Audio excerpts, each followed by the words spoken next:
Kembali bergabung bersama kami dan kembali kami akan lanjutkan perbincangan. Saya akan ke Pak Syamsul lagi untuk kemudian menanyakan soal ada satu pernyataan dari Pak Marzuki Ali tadi yang mengatakan atau menawarkan gagasan untuk memaafkan koruptor. Mengapa sampai kapanpun seorang koruptor itu tidak layak untuk dimaafkan menurut Bapak? Tidak ada maaf bagi koruptor.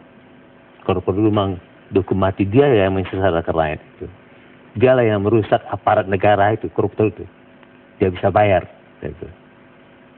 Jadi sebenarnya kembali lagi, jangan ragu-ragu. Maka saya mengajarkan sama SBY juga, tolong dong perlihatkan Bapak itu militer, alumni tidar, biar badan hancur lebur, kita akan bertempur, membela keadilan suci, kebenaran murni. Tunjukkan itu. Jangan kayak orang pengecut, munafik. Makanya tobat Pak SBY, tobat nasuha.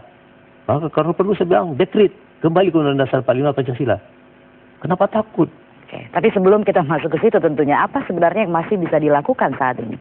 Iya. Artinya opsi memaafkan koruptor itu bukan opsi yang bisa diterima, gitu. Walaupun dikatakan tadi Pak Marzuki Ali ini korupsi sudah merajalela di mana-mana. Begini Mbak, itu ada penguasa negara kita ini datang keluar untuk minta bantuan, ngemis gitu kan. Negara luar itu bilang apa? Anda tuh nggak perlu mengemis atau menghimbau investor.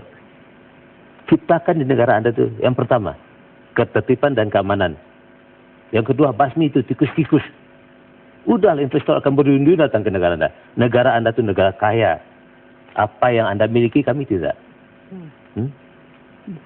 Itu hebat Indonesia nih.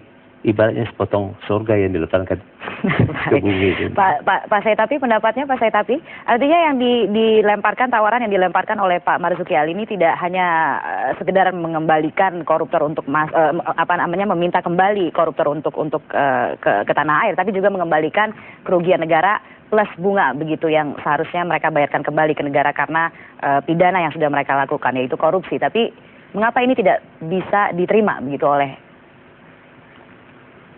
akal sehat, Pak Saitapi? Ya kalau orang akal sehat tidak akan menerima gagasan Pak Marzuki itu atau Ketua DPR itu. Kecuali orang yang baru keluar dari rumah sakit gila yang bisa menerima gagasan seperti itu. Dan saya pikir, saya ingin karena saya memang sebagai warga negara taat kepada Bapak Presiden dan sedikit banyak mengenal beliau. Saya setuju supaya kepada beliau itu ada keberanian, ditanamkan keberanian. Kan dulu yang tadi dikatakan oleh Pak Syamsul itu. Bayangkan seorang jenderal tetapi tidak mempunyai keberanian. Itu bagaimana untuk menindak masalah-masalah yang sangat menyengsarakan rakyat ini. Kalau boleh saya usul, pertama-tama Kapolri itu harus diganti. Itu terlalu lembek itu. Itu polisi yang datang ke Blitar untuk memeriksa saudara ketua partai Demokrat itu juga harus diganti dengan segera. Mana ada orang? Apakah mereka itu juga pergi ke rakyat jelata untuk memeriksa? Ini saya kira ini satu lelucon yang tidak lucu. Apalagi yang bisa dilakukan Pak Saitapi untuk memperbaiki keadaan saat ini? Kalau menurut saya, KPK tentu tidak bisa dibubarkan. Dan orang-orangnya itu sebetulnya yang dipilih oleh siapa? Kan dipilih oleh satu panitia yang dibentuk oleh Presiden dan disahkan oleh Dewan Perwakilan Rakyat. Jadi ini orang-orang yang keliru dipilih.